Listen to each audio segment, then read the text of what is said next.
Welcome to BJ TV. ముందుగా headlines చూద్దాం.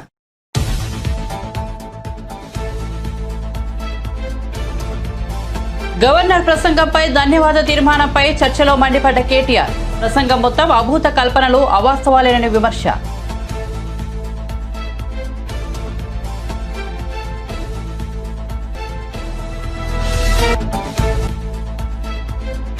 అంగన్వాడీ కార్యకర్తల సమ్మెకు జనసేన మద్దతు. ప్రభుత్వం మానవతా దృక్పథంతో స్పందించాలన్న పవన్ కళ్యాణ్.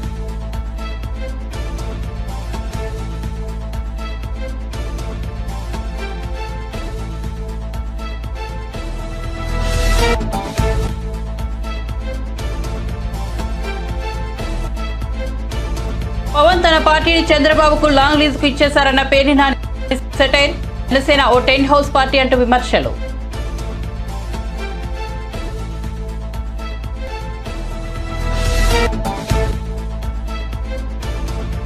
గవర్నర్ ప్రసంగంపై ధన్యవాద తీర్మానం సందర్భంగా సభలో మాట్లాడిన రేవంత్ రెడ్డి గత ప్రభుత్వాల పాపాలకు నేటి ప్రతిపక్ష నేతలదే బాధ్యత అని వెల్లడి.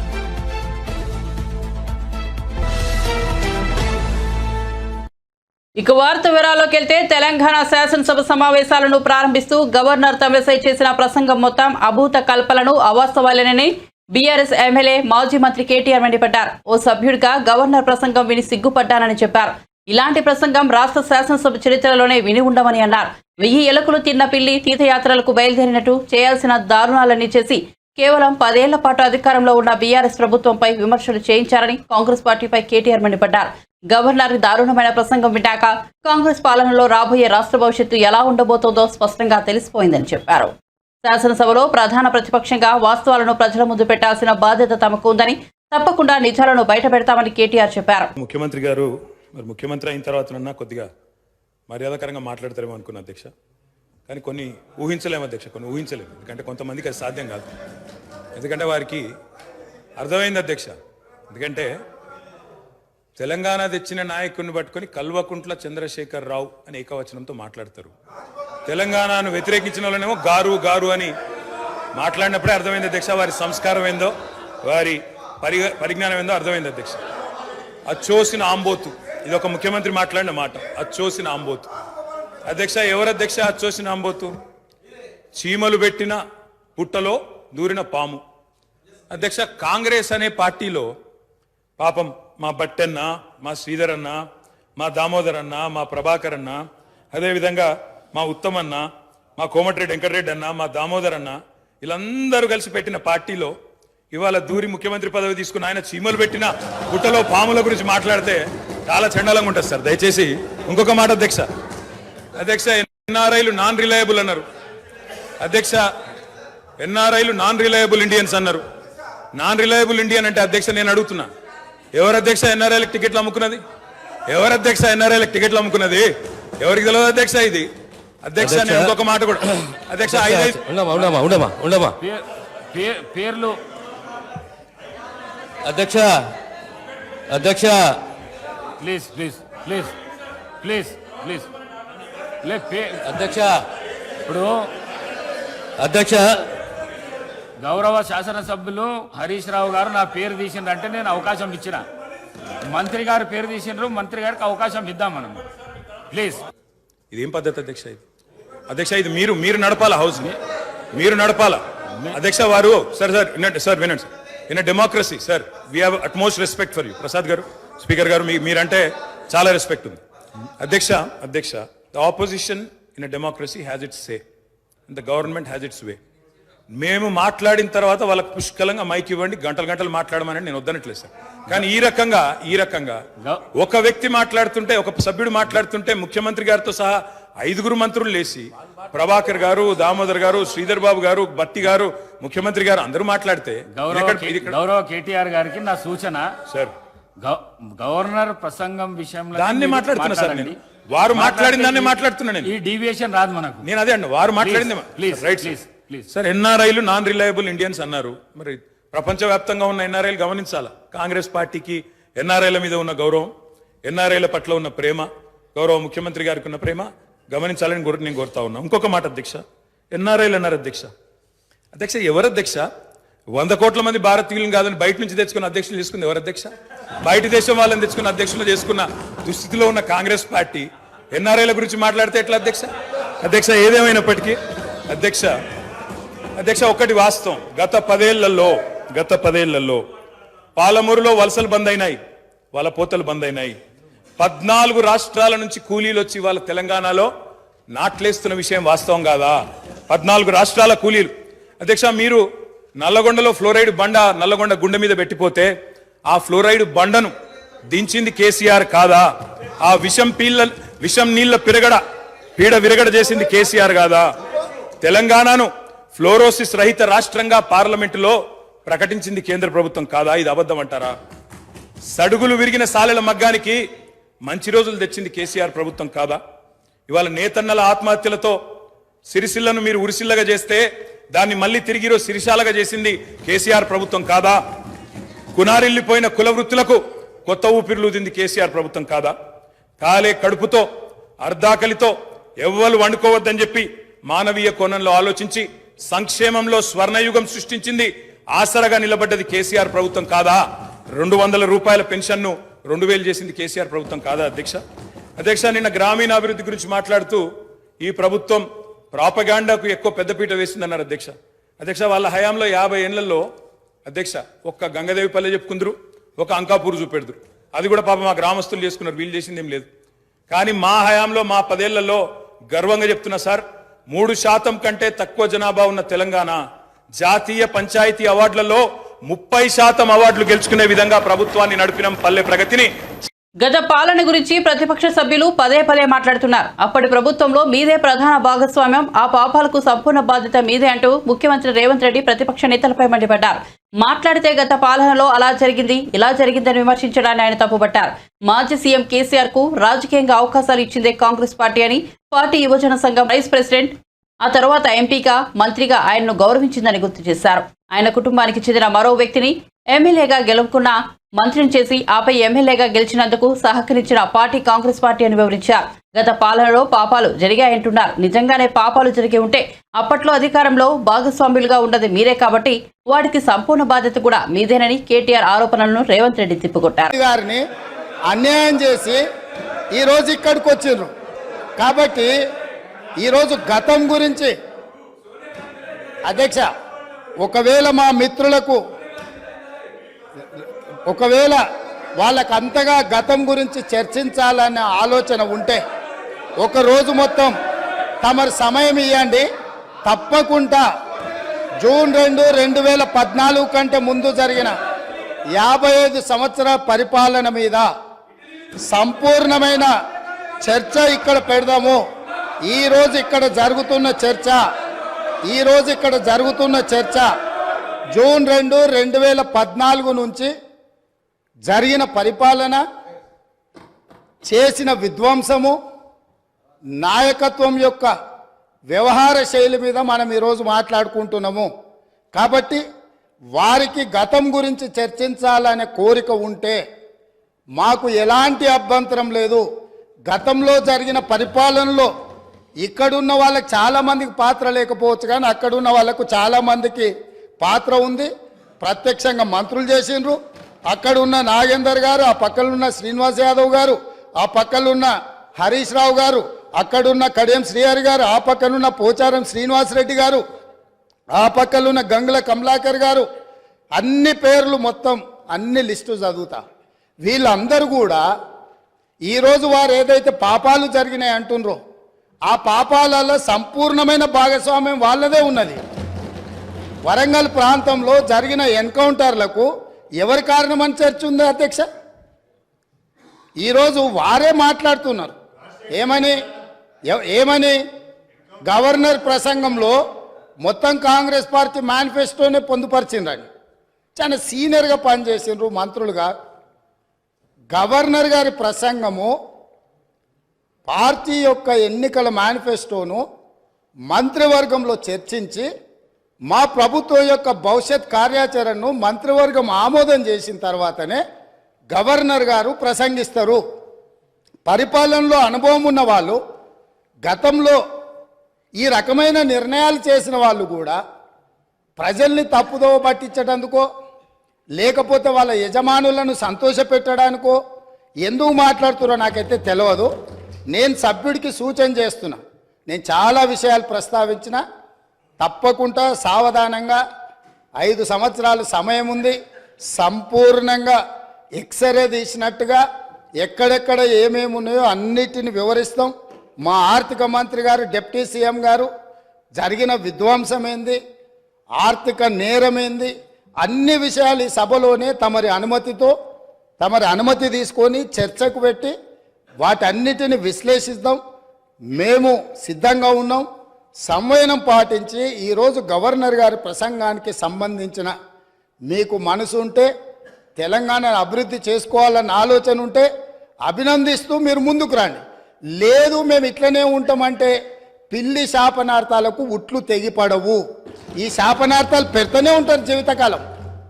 కాబట్టి దయచేసి ప్రతిపక్షానికి నేను సూచన చేస్తున్నా, మేం పాలకపక్షంగా మా విజన్ డాక్యుమెంట్ని సభలో పెడుతున్నాం.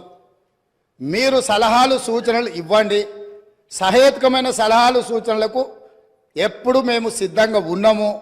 ఎందుకంటే ప్రతిపక్షాలను గౌరవించడం అనే సాంప్రదాయం కాంగ్రెస్ పార్టీకి మొదటి నుంచి ఉంది, ఇప్పుడు కూడా ఉంది. ఆ సాంప్రదాయాన్ని కొనసాగిస్తామని మీ ద్వారా వారికి తెలియజేయదలుచుకున్నాం.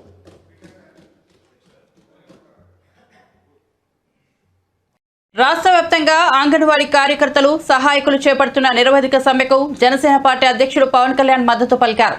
అంగన్వాడీ కార్యకర్తలు, హెల్పర్ల ఆర్థిక ఇబ్బందులపై మానవతా దృక్పథంతో స్పందించాలని ప్రభుత్వానికి హితవు పలికారు. ఇచ్చిన హామీలు నెరవేర్చమంటే వేధింపులకు గురి చేస్తారా అని ప్రశ్నించారు. అంగన్వాడీ కార్యకర్తలు, హెల్పర్లకు పొరుగు రాష్ట్రాల కంటే 1000 రూపాయలు ఎక్కువగా ఇస్తామని విపక్ష నేతగా ఉన్నప్పుడు హామీ ఇచ్చి అధికారంలోకి వచ్చాక 1000 రూపాయలు తక్కువగా వేతనం ఇవ్వడాన్ని ఏమనాలి అంటూ పవన్ కళ్యాణ్ నిలదీశారు. దీన్నే మాట తప్పడం అంటూ ఎద్దేవా చేశారు. ఈ విషయాన్ని గుర్తు చేసేలా నిరసన తెలియజేస్తుంటే వేధింపులకు గురి చేయడం పాలకుల నైజాన్ని తెలియజేస్తోందని విమర్శించారు.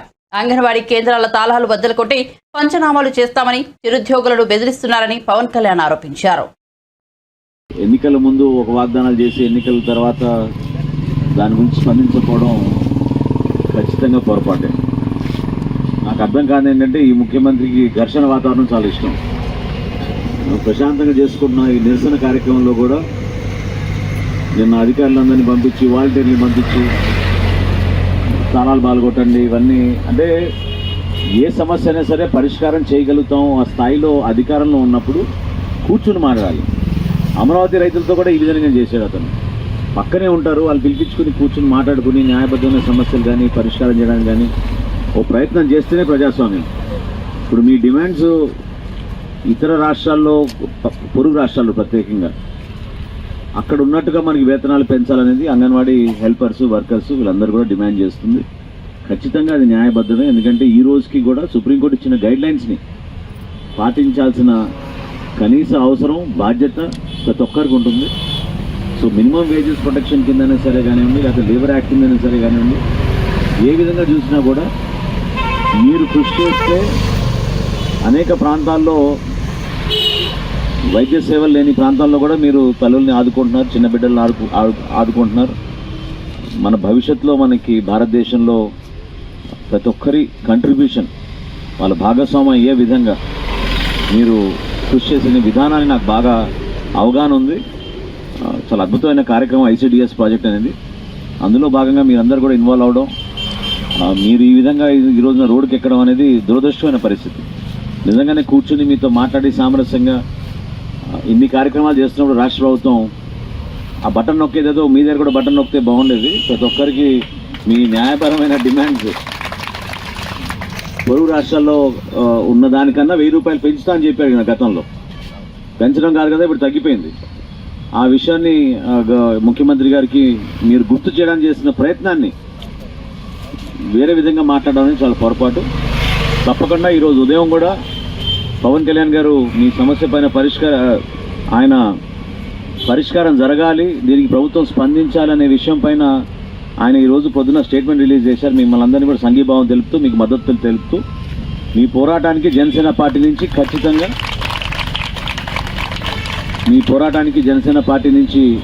రాష్ట్ర వ్యాప్తంగా మీ అందరం కూడా మీకు మద్దతు తెలుపుతున్నాం. ఈ సమస్య పరిష్కారం కోసం కూడా తప్పకుండా రేపటి రోజున మన ప్రభుత్వం ఏర్పడిన తర్వాత డెఫినెట్గా నా అభిప్రాయం అయితే వ్యక్తిగతంగా ఖచ్చితంగా దీని గురించి స్పందించాలి మేము.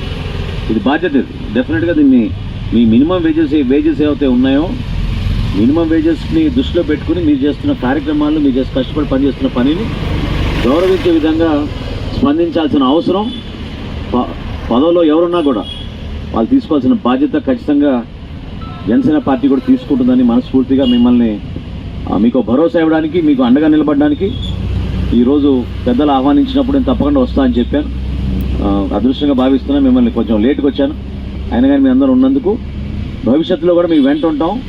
ఖచ్చితంగా రేపటి రోజున ప్రభుత్వం ఏర్పడిన తర్వాత మీరు ఏవైతే ఈ ఆర్థిక అంశాలు లేవనెత్తారో వాటిని తప్పకుండా మేము సామరస్యంగా అదేవిధంగా మిమ్మల్ని గౌరవించే విధంగా చేస్తామని ఈరోజు నేను మీకు జనసేన పార్టీ తరఫున పవన్ కళ్యాణ్ గారి తరఫున నేను మీకు మాటిస్తున్నాను. టీడీపీ అధినేత చంద్రబాబు ఆసక్తికర వ్యాఖ్యలు చేశారు. జనవరి నుంచి సైకిల్ స్పీడ్ మరింత పెరుగుతోందని చెప్పారు. సైకిల్ స్పీడ్ కు ఫ్యాన్ ఆగిపోతుందని ఎద్దేవా చేశారు. వైసీపీ నావుకు చిల్లు పడింది, మునిగిపోవడం ఖాయం, బయటపడే పరిస్థితే లేదు అని స్పష్టం చేశారు. ప్రస్తుతం వైసీపీలో ప్రకంపనలు మొదలయ్యాయని చంద్రబాబు పేర్కొన్నారు. ఏపీలో ఎక్కడ చూసినా ప్రమాద గంటికలు మోగుతున్నాయని, జగన్ అన్ని సంప్రదాయాలను సర్వనాశనం చేశారని విమర్శించారు. సీఎం జగన్ ఏనాడైనా నేరుగా ప్రజలను కలిశారా అని చంద్రబాబు ప్రశ్నించారు. ఈ 4.5 ఏళ్లలో జగన్ చేసిందేమీ లేదని అన్నారు. ఎన్నికలకు ముందు ముద్దులు పెట్టి ఇప్పుడు పిడిగుద్దులు గుద్దుతున్నారని వ్యాఖ్యానించారు. ఎమ్మెల్యేలు మాట్లాడలేరు, మంత్రులు కలవలేరు, ఎంపీలు గుమస్తాల కంటే హీనంగా ఉంటారు. ఇవన్నీ చూసిన తర్వాత నాకు అనిపిస్తుంది, ఒకటే చెప్తున్నా, నువ్వు 151 మందిని మార్చినా నీ ప్రభుత్వం రాదు, మీరు గెలిచే సమస్య లేదు. ప్రజలు ఎప్పుడో నిర్ణయించుకున్నారు. దానికి కారణం నేను ఒకే ఒక విషయం మిమ్మల్ని కోరుతున్నా. ఈ ఎన్నిక నేను ముఖ్యమంత్రి కావడానికి కాదు, లేకపోతే తెలుగుదేశం జనసేన పార్టీలు గెలవడానికి కాదు. ఈ రాష్ట్ర భవిష్యత్తును కాపాడడానికి జరిగే ఎన్నికలు, మన భవిష్యత్తు, మన పిల్లల భవిష్యత్తుని కాపాడుకునే ఎన్నికలు.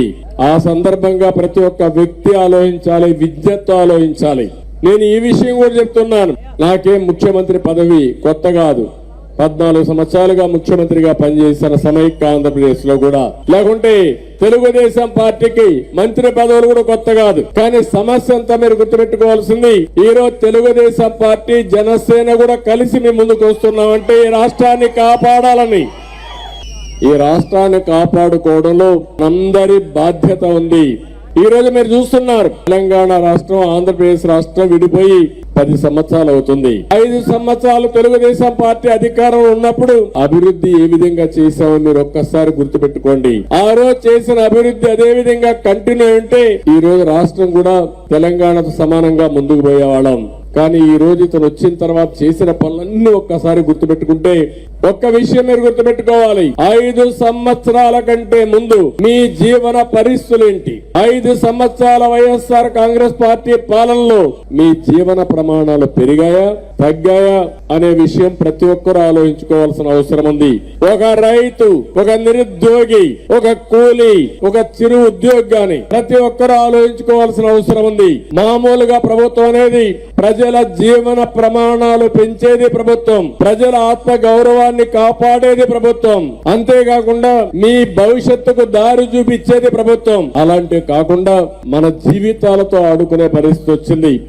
తెలంగాణలో 4వ రోజు అసెంబ్లీ సమావేశాలు మొదలయ్యాయి. ముందుగా గవర్నర్ తమిళిసై ప్రసంగానికి ధన్యవాద తీర్మానంలో పరిగి ఎమ్మెల్యే రామ్మోహన్ రెడ్డి ప్రతిపాదించగా చెన్నూరు ఎమ్మెల్యే వివేక్ వెంకటస్వామి బలపరిచారు. బీఆర్ఎస్ ఓటమి తర్వాత కొలువుదీరిన అసెంబ్లీలో మొదటి చర్చ జరుగుతుండటంతో అందరిలో తీవ్ర ఆసక్తి రేగుతోంది. ఈ సందర్భంగా ఎమ్మెల్యే హరీష్ రావు మాట్లాడారు. సీఎం రేవంత్ రెడ్డి సభలో తప్పుదోవ పట్టించేలా మాట్లాడారని వ్యాఖ్యానించారు. అలాగే ఆ రోజుల్లో నీళ్లపై ప్రాజెక్టుల విషయాన్ని ప్రస్తావించారు.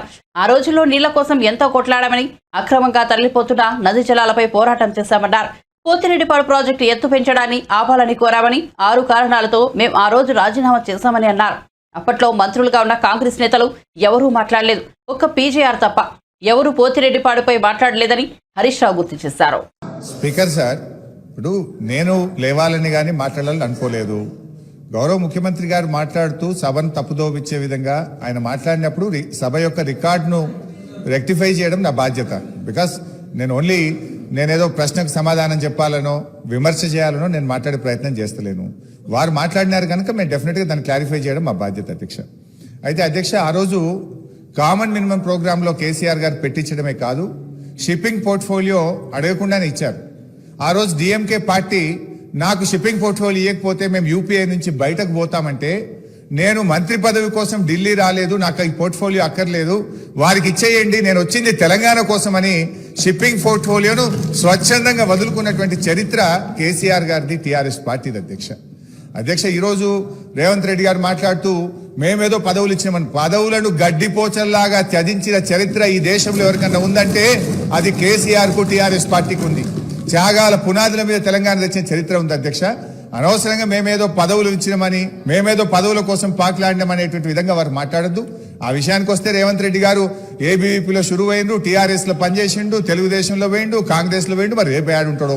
పార్టీలు మారిన చరిత్రలు మీకున్నాయి, కానీ మాకు అట్లాంటిది ఏం లేదు అధ్యక్ష. ఇకపోతే మా శ్రీధర్ బాబు గారు లేచి మళ్ళీ నన్ను ఆయన గెలికే ప్రయత్నం చేసిండు, లేకపోతే ఆయన గురించి మాట్లాడాల్సిన అవసరం లేదు అధ్యక్ష. ఆ రోజు ఇదే శాసనసభలో కిరణ్ కుమార్ రెడ్డి గారు ముఖ్యమంత్రిగా ఉన్నప్పుడు నీ తెలంగాణకు నీకు ₹1 అన్నాడు. పేగులు దిగదాకా కొట్లాడింది ఎవరు, పెదవులు మూసింది ఎవరో కూడా ఈ రాష్ట్ర ప్రజలకు గుర్తున్నది అధ్యక్ష. ఉన్నారు ఇవాళ ఇక్కడ చాలా మంది, ఆ రోజు ఉన్న వాళ్ళు కూడా ఇక్కడ ఉన్నారు. ఆ రోజు మేము పేగులు దిగదాకా పోడియంలోకి పోయి కొట్లాడినాము, ఆ రోజు మీరు పెదవులు మూసుకొని మాట్లాడినటువంటి చరిత్ర కూడా కాంగ్రెస్ పార్టీకి ఉంది అధ్యక్ష. నేను అనేది మాకు ఓపుకున్నది అధ్యక్ష. దయచేసి మీరు మా మీద విమర్శలు మాని, ప్రజలు మీకు అధికారం ఇచ్చారు, మీకు అవకాశం ఇచ్చారు, మీరు ప్రజలకిచ్చిన ఆ గ్యారంటీలు ఎలా అమలు చేస్తారో దాని మీద దృష్టి పెట్టే ప్రయత్నం చేయండి. దానికి నిర్మాణాత్మకమైన ప్రతిపక్షంగా మేము సహకరిస్తాం, సూచనలు ఇస్తాం. కానీ ఎంతసేపు మీరు మా మీద నెపాలు నెట్టో, మా మీద బురద జల్లేటువంటి ప్రయత్నం మాని ప్రజలకు మీద ఇచ్చిన హామీల అమలు మీద, పరిపాలన మీద దృష్టి పెట్టండి అని మీ ద్వారా వారికి హితవు. వైసీపీ ఎమ్మెల్యే మాజీ మంత్రి పేర్ని నాని జనసేనాని పవన్ కళ్యాణ్ పై తీవ్ర స్థాయిలో ధ్వజమెత్తారు. పవన్ కళ్యాణ్ రాష్ట్ర ప్రజలపై ప్రేమ లేదని, చంద్రబాబు మనుగడ కోసమే పవన్ కళ్యాణ్ పనిచేస్తాడని అన్నారు. పవన్ తన పార్టీకి చంద్రబాబుకు లాంగ్ లీజ్ కు ఇచ్చేశాడని వ్యంగ్యం ప్రదర్శించారు. తను 4 ఏళ్ల కిందటే చెప్పారని, పవన్ కళ్యాణ్ స్థాపించింది రాజకీయ పార్టీ కాదని, ఒక టెంట్ హౌస్ పార్టీ అని విమర్శించారు. మన ఇళ్లలో పండుగలు, పబ్బాలు, వేడుకలు చేసుకునేందుకు షామియానాలు, కుర్చీలు అద్దెకు తెచ్చుకుంటున్నామని, అలాగే పవన్ కళ్యాణ్ కూడా తన పార్టీని అద్దెకు ఇస్తుంటాడని ఎద్దేవా చేశారు. భోజనాలు, పండగ, పబ్బమో ఉంటే షామియానాలు తెచ్చుకుని, కుర్చీలు తెచ్చుకుని ఎట్లా తెచ్చుకుంటాము అద్దెకి, ఆ రకంగా తన రాజకీయ పార్టీని లాంగ్ లీజ్కి ఇచ్చినటువంటి పవన్ కళ్యాణ్ తన పార్టీని లాంగ్ లీజ్కి చంద్రబాబు నాయుడికి అద్దెకి ఇచ్చినటువంటి పరిస్థితులు మనకు కనపడుతున్నాయి. అయినా కూడా ఆయన ఒక పక్కేమో తెలంగాణలో వీళ్ళందరూ ఇంట్లో అందరికీ ఓటు ఉంటుంది, వీళ్ళ ఓట్లని తెలంగాణలో ఓట్లేస్తారు పవన్ కళ్యాణ్తో సహా, ఆంధ్రాతో రాజకీయాలు అంటారు. అంటే కాపురం అక్కడ, ఓటు అక్కడ, వీళ్ళు మాత్రం వీళ్ళ రాజకీయాలన్నీ కూడా ఆంధ్రప్రదేశ్లో. అంటే మనతోనేమో రాజకీయాలు, వాళ్ళ జీవితం అంతా కూడా, వాళ్ళ జీవనం అంతా కూడానేమో పరాయి రాష్ట్రంలో. అంటే మన ఇక్కడ బతకరాళ్ళు. నేను చెప్తున్నాను, నేను జగను మరణిస్తే మా చివరి శ్వాస తర్వాత కూడా మా శవాలను కూడా ఇక్కడే పూడ్చిపెడతారు, ఇక్కడే బతుకుతాం. కానీ మీరు మాత్రం అంతా హైదరాబాదే కదా. ఎవరిదైనా పవన్ కళ్యాణ్ గారు కానీ, లేదా ఈ పేపర్లు, ఈనాడు పేపరు, లేకపోతే ఆంధ్రజ్యోతి పేపరు, వీళ్ళందరూ కూడా వీళ్ళ ఓట్లు ఇక్కడ ఉండవు, వీళ్ళ ఆస్తులు ఇక్కడ ఉండవు, వీళ్ళు ఇక్కడ బతకరు, ఇక్కడ గాలి పీల్చరు, మనతో పాటు బతకరు. కానీ వీళ్ళు మాత్రం ఈ రాష్ట్రం గురించి ఎంత అసహ్యంగా రాయాలో, ఎంత చంద్రబాబుకు అనుకూలంగా ఏ రకంగా ప్రవర్తించాలో ఆ రకంగా ఎత్తుకెళ్ళేస్తుంటారు. జగన్మోహన్ రెడ్డి గారి మీద విషం చిమ్ముతుంటారు. ఏ రోజైనా ఇవాళ జగన్మోహన్ రెడ్డి గారు 2019 నుంచి ఈ రోజు దాకా చేసినటువంటి అంటే ఉద్దానం తీసుకోండి, పేదల ఇళ్ల స్థలాలు తీసుకోండి, లేకపోతే పోర్టులు తీసుకోండి, ఫిషింగ్ హార్బర్లు తీసుకోండి, హాస్పిటల్ తీసుకోండి, మెడికల్ కాలేజీలు తీసుకోండి, ఏది తీసుకున్నా పవన్ కళ్యాణ్ చంద్రబాబు కలిసి ఎందుకు చేయలేపారు మీరు? ఇవాళ జగన్మోహన్ రెడ్డి గారు 2,50,000 కోట్ల రూపాయల డబ్బుని జనానికి ఏదో ఒక లక్ష్యంతో సరాసరి నేరుగా ఒక్క పైసా లంచం లేకుండా ప్రజల అకౌంట్లోకి వేశారు. ఈ 2,50,000 కోట్లు ఏం చేశారు మీరు? ఎక్కడ ఖర్చు పెట్టారు? ఒక్కటేమన్నా మీరు ఒక కొత్త మెడికల్ కాలేజీ కట్టారా? ఒక కొత్త పోర్టు కట్టారా? కొత్త ఫిషింగ్ హార్బర్ కట్టారా? లేదా ఏం చేశారు? ఏమీ కనపడవు. ఈ డబ్బులన్నీ ఏమైపోయినాయి? ఆవిరైపోయినాయి. అప్పులు మాత్రం దండిగా తీసుకొచ్చారు. ఒక్క పని చేయలేదు. ఉద్దానంలో ఏం చేశారు? ఎవరికి ఏం పని చేయని పరిస్థితి. ఇవన్నీ కూడా ఎంతసేపు ఆరాటం. పవన్ కళ్యాణ్కేమో చంద్రబాబు అధికారం మీద కూర్చోబెట్టాలని ఆరాటం, చంద్రబాబుకేమో తన కొడుక్కి బాగా అక్రమ సంపాదనతో జనం సొమ్ము దోచేసి ఇంట్లో మూటలు కట్టేయాలనేటువంటి ఆరాటం తప్పితే మరొక వీరికి ప్రజల పట్ల కించిత్ ఇంత కూడా ప్రజల పట్ల వారికి అంకిత భావం లేకపోవడం అనేది మన దురదృష్టం. తుఫాన్లో కొల్లు రవీంద్ర ఎక్కడికి వెళ్ళిపోయాడు? ఈ తుఫాన్ కాదు, ఏ తుఫాన్కైనా ఎక్కడన్నా మనకు కనపడ్డా? కరోనాలో ఎక్కడికి వెళ్ళిపోయాడు? కరోనాలో కొల్లు రవీంద్ర ఎక్కడన్నా కనపడ్డా? ఎవరికన్నా మీరు చెప్పండి ధర్మంగా. విలేకరులు ఇందులో ఆంధ్రజ్యోతి విలేకరు ఉన్నాడు, TV5 విలేకరు ఉన్నారు, మీరు అందరూ ఉన్నారు కదా, ఒక్కళ్ళు చెప్పండి కరోనాలో ఏమైపోయాడు కొల్లు రవీంద్ర? కరోనాలో పేరు నాని కొడుకు ప్రాణాలకు తెగించి ICU వార్డులో పేరుని కృష్ణమూర్తి అనే అతను 24 గంటల్లో 10-12 గంటలు గవర్నమెంట్ హాస్పిటల్లో ICU వార్డులో, కరోనా ICU వార్డులో ఆయన తిరుగుతూ ఉండేవాడు. ఏ రోజు ఏం కావాలంటే ఆఖరికి గవర్నమెంట్ హాస్పిటల్లో ఏది కావాలన్నా సొంత డబ్బులతో కూడా అరేంజ్ చేసాం. గవర్నమెంట్ నుంచి రావటం ఆలస్యం అయితే తుఫాను హెచ్చరికల మొదల దగ్గర నుంచి కూడా చివరి వరకు పేరుని కృష్ణమూర్తి జోరున వర్షంలో కూడా నడుంలోతు నీళ్ళలో కూడా తిరుగుతూనే ఉన్నాడు. భోజనాలు ఏర్పాటు చేశాడు. ప్రాణ నష్టం జరగకుండా పేరుని కృష్ణమూర్తి ప్రభుత్వం తరపున చూశాడు. నువ్వు సిగ్గుపడాలి. ముక్కుపచ్చల మీసాలు కూడా సరిగ్గా రాని కుర్రాడు, 26 ఏళ్ళ కుర్రాడు. నీకేమో 50 ఏళ్ళు వచ్చినాయి. 50 ఏళ్ళలోనేమో నువ్వేమో ఎక్కడ ఉంటావో తెలియదు, ఎక్కడికి వస్తావో తెలియదు. అతను మాత్రం తుఫాన్లో 5 రోజులు 6 రోజులు కంటిన్యూస్గా జనాల్లో తిరుగుతానన్నాడు. జనం బాగోగులు పట్టించుకున్నాడు. భోజనాలు చూశాడు. వాళ్ళ ప్రాణ నష్టం లేకుండా ఉంటాకి వాళ్ళందరినీ క్యాంపులకు తరలించే ఏర్పాట్లు చూశాడు. నీళ్లు తోడిచ్చే ఏర్పాట్లు చూశాడు. మొత్తం అంతా తిరుగుతూనే ఉన్నాడు. ఇక సీటు అంటావా? సీటు వస్తే ఏంటి, రాకపోతే ఏంటి? నీకులాగా సీటు కోసం ఆటి కోసం వీటి కోసం ఎంపర్లాడేది. మేము నికార్సైన కార్యకర్తలం. సీటు కోసం పనిచేయం, పార్టీ కోసం పనిచేస్తాం. సీటు వస్తే వస్తారు, లేకపోతే రాదు. ఏమవుద్ది? బులెటిన్ ముగించే ముందు హెడ్లైన్స్ మరోసారి చూద్దాం.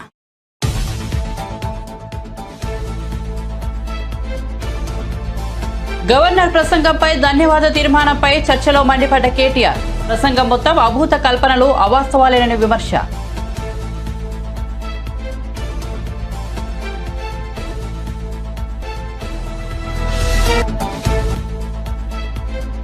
అంగన్వాడీ కార్యకర్తల సమ్మెకు జనసేన మద్దతు. ప్రభుత్వం మానవతా దృక్పథంతో స్పందించాలన్న పవన్ కళ్యాణ్.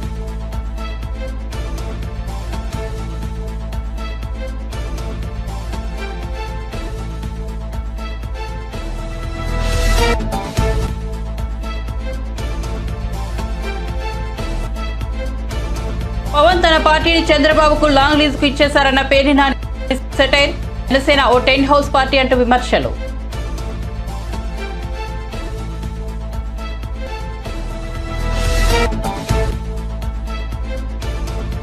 గవర్నర్ ప్రసంగంపై ధన్యవాద తీర్మానం సందర్భంగా సభలో మాట్లాడిన రేవంత్ రెడ్డి గత ప్రభుత్వాల పాపాలకు నేటి ప్రతిపక్ష నేతలదే బాధ్యత అని వెల్లడి.